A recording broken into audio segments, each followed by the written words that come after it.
मैंने सुना है मुल्ला नसरुद्दीन ट्रेन में यात्रा कर रहा है। एक युवक सामने ही बैठा हुआ है। उस युवक ने पूछा, क्या वहां से बता सकेंगे आपकी घड़ी में कितना बजा है? मुल्ला नसरुद्दीन ने घड़ी तो नहीं देखी, युवक को नीचे से ऊपर तक देखा। एक बार, दो बार, तीन बार। युवक तो घबराया। उसने कहा कि मैं सिर्फ इतना पूछ रहा हूं कि आपकी घड़ी में कितना बजा है। नसरुद्दीन ने कहा कि वही तो मैं देख रहा हूं कि जिस आदमी के पास घड़ी भी नहीं है, उसको समय बताना कि नहीं। उस युवक ने कहा, आप भी हैरानी की बात करते हैं, घड़ी नहीं है इसलिए तो पूछ रहा हूं, इसमें आपका क्या बिगड़ जाएगा? नसरुद्दीन ने कहा कि भाई मेरे, तुम अभी जवान, मैं बूढ़ा, अभी तुम्हें अनुभव नहीं। अभी तुम पूछोगे कि कितना बजा है, मैं कहूंगा कि 5 बज गए, फिर बात आगे बढ़ेगी, कोई यहीं तो रुकने वाली नहीं। बीच पड़ गया, अब स्नान को निकलेंगे, तुम पूछोगे कहाँ जा रहे हो, मैं कहूंगा बंबई जा रहा हूं। तुम पूछोगे बंबई में कहाँ रहते हो। ऐसे सिलसिला चलेगा, आखिर में यह होगा कि मैं तुमसे कहूंगा कि अब बंबई तुम भी आ रहे हो तो मेरे घर भोजन ले लेना। मेरी जवान लड़की, तुम एक दूसरे को देख के जरूर बातचीत में लग जाओगे, फिल्म देखने जाना चाहोगे और झंझटें शुरू होंगी। और आज नहीं कल तुम प्रस्ताव लेकर हाजिर हो जाओगे कि मुझे विवाह करना आपकी लड़की से। और मैं तुम्हें साफ कह देता हूं, अभी कह देता हूं कि जिस आदमी के पास घड़ी भी नहीं, उसके साथ मैं अपनी लड़की का विवाह नहीं कर सकता। हमें हंसी आती है, मगर ऐसे ही हमारा मन है। ऐसे ही तो तुम कितने जुगाड़ बिठाते रहते। देखोगे गौर से तो अपने मन पर भी हंसोगे। मन से एक चिल्ली, वो दूर दूर की सोचता है, होनी अनहोनी न मालूम क्या क्या सोचता है। तुम जरा लौट के देखो, तुमने कितना जीवन भर में सोचा ऐसा हो वैसा हो, क्या हुआ? कितना उसमें से हुआ? 99% तो कभी हुआ नहीं। लेकिन उस 99% के लिए तुमने कितना समय गंवाया? और जो 1% हुआ उससे क्या हुआ? एक पागलखाने में एक मनोवैज्ञानिक अध्ययन करने आया है। वो पूछता है सुपरिंटेंडेंट से कि ये जो पहला आदमी कटघरे में बंद है और छाती पीट रहा है और हाथ में एक तस्वीर लिए हुए उसे चूमता है और छाती से लगाता है, इसे क्या हो गया है? उस सुपरिंटेंडेंट ने कहा, इसकी बड़ी दुख भरी कथा है। जिसकी ये तस्वीर लिए इस स्त्री को प्रेम करता था, विवाह करना चाहता था, लेकिन उस स्त्री ने इनकार कर दिया। तब से ये विक्षिप्त हो गया। बस उसकी तस्वीर ही अब इसका एकमात्र सहारा है। 24 घंटे उसी की धुन लगी। ये मजनू है, आधुनिक मजनू। लैला ऐसे मिली नहीं।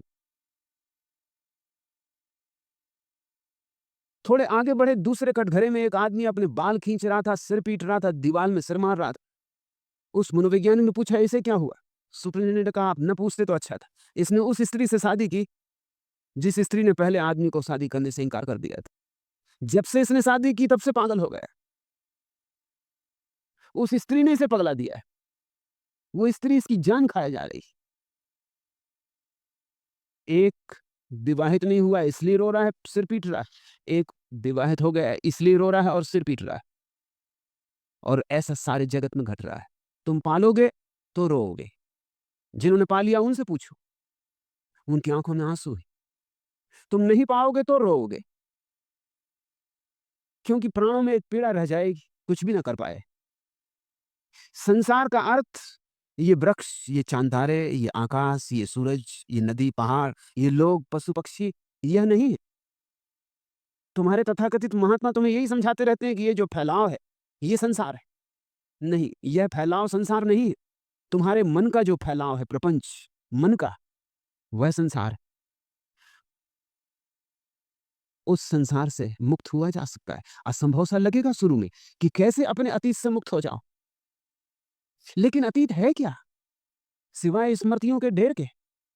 राख है, अंगार भी तो नहीं बची। राख से मुक्त होने में ऐसा क्या असंभव है? राख को ढोना मूढ़ता है। राख से मुक्त हो जाना सहज सरल बात होनी चाहिए। जो बीता सो बीता। अब उसको पकड़ के कहां बैठे हो? तुम्हारे हाथ खाली हैं।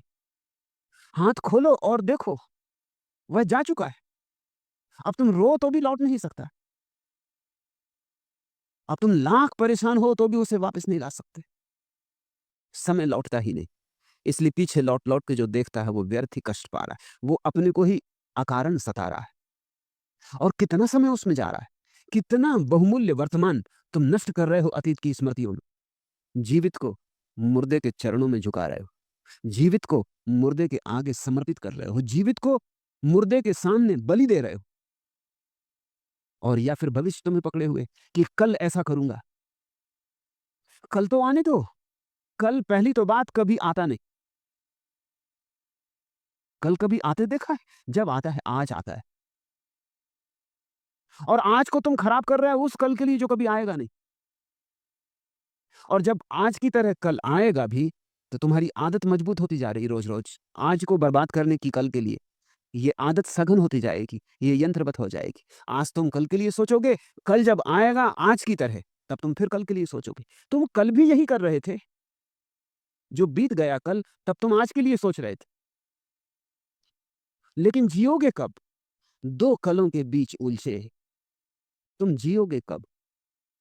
ये 2 कल ही चक्की के 2 पार्ट हैं, जो तुम्हें पीस रहे हैं। इनके बाहर आ जाओ।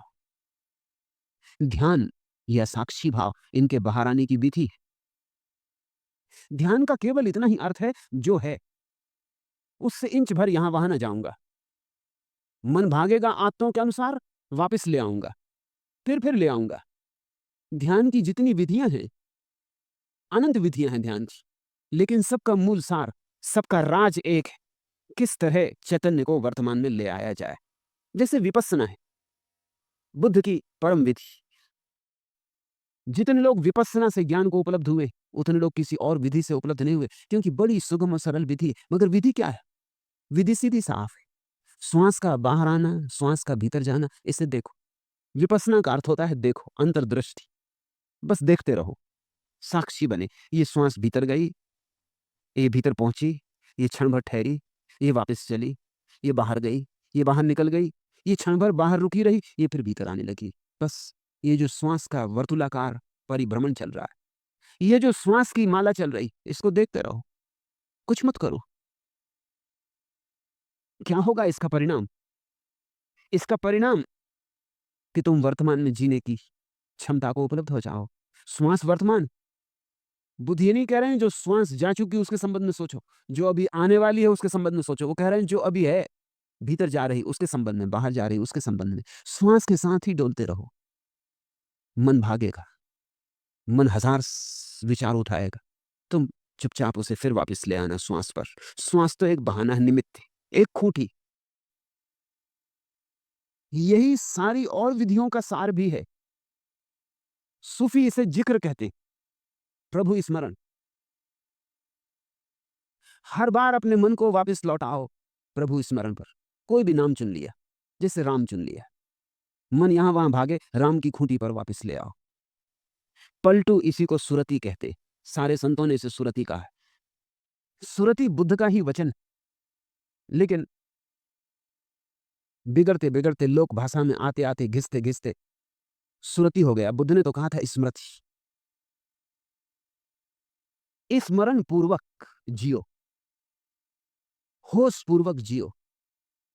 जो कर रहे हो उसकी स्मृति बनी रहे, उससे हटो मत।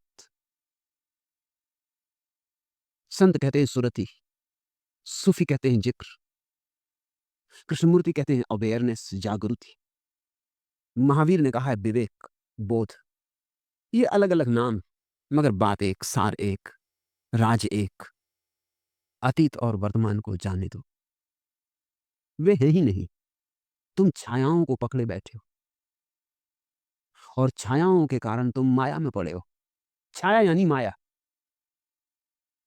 और दोनों छायाओं के बीच में सत्य मौजूद है। सत्य का द्वार खुला है। प्रभु मंदिर का द्वार वर्तमान में खुला है। वर्तमान में जिस दिन आ जाओगे, आने की प्रक्रिया का नाम ध्यान। आ गए, ठहर गए, उस अवस्था का नाम संन्यास। फिर तुम संसार में ऐसे रह सकोगे जैसे जल में कमल।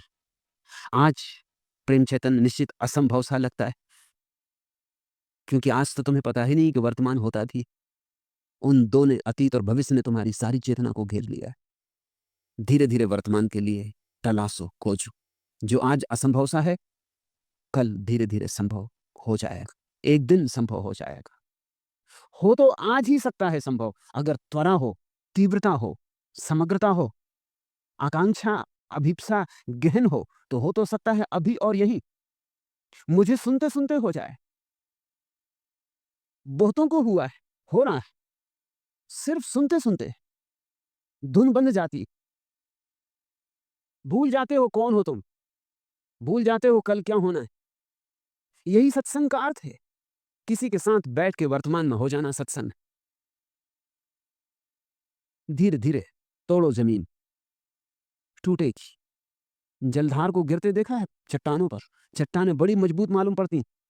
पहले सोचोगे तो लगेगा असंभव है कि जलधार कभी चट्टानों को तोड़ पाएगी, लेकिन रस्सी आबद जात है सिर पर पड़त निशान। रस्सी आते जाते आते जाते आते जाते कठोर चट्टान पर भी निशान छोड़ देती। जलधार गिरते गिरते गिरते गिरते चट्टानों को तोड़ देती, चट्टानों को रेत कर देती। ऐसी ही प्रक्रिया है ध्यान, कोमल प्रक्रिया है। जैसे कोई फूल, और तुम्हारे मन की आदतें जड़ चट्टानों की तरह हैं, बहुत वजनी, बहुत भारी, बहुत कठोर। पर घबराओ मत, वे मृत है। और तुम्हारा फूल जैसा ध्यान जीवंत है, और जीवंत में असली बल है, चाहे कितना ही कोमल क्यों ना हो। जीवित फूल मुर्दा चट्टानों को तोड़ देगा। तुमने कभी देखा है चट्टानों में से बीज फूट के वृक्ष बन जाते? चट्टान दरक जाती। जीवित था बीज, चट्टान को तोड़ गया, वृक्ष फूट आया। चट्टानों से वृक्षों को निकलते देखकर तुम्हें हैरानी नहीं होती कभी? अद्भुत शक्ति होगी जीवन की। छोटा सा बीज कितनी ऊर्जा लिए था। न केवल खुद टूटा, न केवल अंकुरित हुआ, चट्टान को तोड़ गया है। ऐसे ही आज जो बीज की तरह है ध्यान, कल वृक्ष बनेगा। उसमें फूल भी आएंगे और फल भी आएंगे, महक सुगंध भी उठेगी। चिंता ना लो। असंभव सा लगता है लेकिन संभव होता है, ऐसा मैं अपने अनुभव से कहता हूं। मुझे भी असंभव सा लगता था, वर्षों असंभव सा ही लगता रहा, लेकिन मैं अधीर न हुआ। कहते पलटू काहे होत अधीश। जितना असंभव सा लगा उतना ही मैंने त्वरा से अपनी ऊर्जा लगा दी, उतनी ही मैंने चुनौती स्वीकार की। बस चुनौती को स्वीकार करने की बात है। फिर ध्यान एक अद्भुत अभियान। चांतारों पर पहुंचना आसान, ध्यान या समाधि में पहुंचना निश्चित कठिन। मगर चांतारों पर पहुंच के भी क्या करोगे? आर्मस्ट्रांग जब पहली दफा चांद पर चला तो उसने क्या किया? सोच रहा था पृथ्वी की कि कब घर पहुंचे, पत्नी, बच्चों की, मित्रों की। सोच रहा होगा कि कौन सी फिल्म लगी मेरे गांव की टाकीज में। सोच रहा होगा कि आज पत्नी ने क्या भोजन बनाया। था चांद पर, मगर सोच क्या रहा हो? सोच रहा होगा कि बस अब एक आध दिन की बात और है कि वापस लौटने की घड़ी आ जाती, घर पहुंचूंगा। चांद पर भी तुम तो तुम ही रहोगे, तुम कैसे बदल जाओगे? इसलिए चांद पे पहुंच के भी कोई कहीं नहीं पहुंचता, लेकिन ध्यान में पहुंच के जरूर तुम एक नए लोक में प्रवेश करते हो।